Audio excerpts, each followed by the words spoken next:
is Peter Johnston, and I'm interviewing Dr. Harald Froise regarding our upcoming seminar at Crossfield Baptist Church. Alberta Health Services in the last few years has made us more aware of our health as it relates to our mental health, our physical, our spiritual, our emotional, our social. And it's interesting to note that in the terms of holistic care, spiritual health is identified as one of the important parts of who we are. Crossfield Baptist Church will be hosting a seminar on the spiritual warfare that can have a very negative effect on our overall health. Dr. Harald Froise will be the presenter, and following is an interview with Dr. Froise. His presentation at the seminar is based on his biblical and academic studies into the area of spiritual warfare. His extensive experience as a counselor highlights the need for us to stop and to take a look at this part of our health. Thank you, Harald, for agreeing to present at this seminar. When do you need psychological counseling and when do you need spiritual counseling? In our culture, we tend to minimize the spiritual, and we tend to have more faith in psychological counseling than in spiritual counseling. From my experience, I find that a lot of the medication that is prescribed to people seeking this kind of counseling is trial and error, and sometimes the medication that is offered is tried, and when it doesn't work, then they change the medication or they increase the prescription, the dosage, and very, very often the situation is worse after the medication than before. And who can have an evil spirit? Anyone. There are some theologians who believe that a believer cannot have an evil spirit in him. It's a deduction that they pull out of the context and come to that conclusion. Take, for example, Mary Magdalene, out of whom Jesus cast 7 evil spirits. Now, they will make the assumption that this happened before she became a believer. But that's what it is. It's an assumption. The scripture doesn't say that that is what it is. Assumptions are made when you have a preconceived idea of something and you look for a scripture that will support your view. And if you can't find a scripture that supports your view, you may find something and make it support your view. But it is nevertheless an assumption.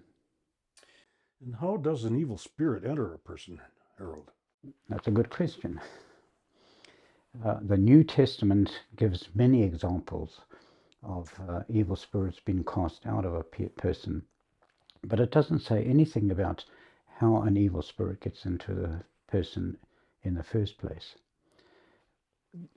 Counselors in this area have noticed a very significant trend, and that is when certain things are in place, then the chances are very strong, in fact, that this person may have an evil spirit. Now, the interesting thing is, when you go to the Old Testament, you find that the Old Testament prescribes for certain sins what the remedy is for that, what sacrifices you have to make, or what you have to do to obtain atonement for those sins. But there are some sins for which no atonement is offered. And the interesting thing, the part of that, is that these sins are the same sins that we find in the present day context that are actually door openers. That's what we call them, door openers, for an evil spirit to get into a person.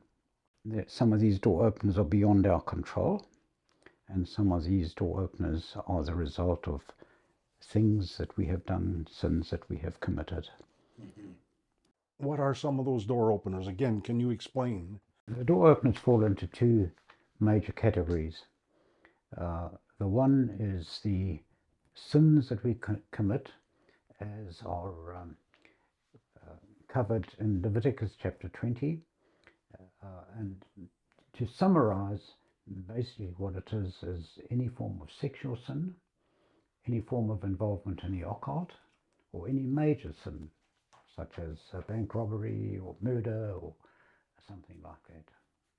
The other category are things that are beyond your control, and these are things that happened as a result of things that other people have done for you, and they include ancestral sins, they include curses, they include abuse, which could be physical abuse or emotional abuse. How do we know if a person has an evil spirit, and what are some of the symptoms then, Dr. Froise? Symptoms can vary greatly. Some of the more common ones are things like depression, having suicidal tendencies, having mood swings, fear, anger, things like that, hearing voices and sensing presences around you. Those are the more common ones. But there are many other symptoms as well that are less common.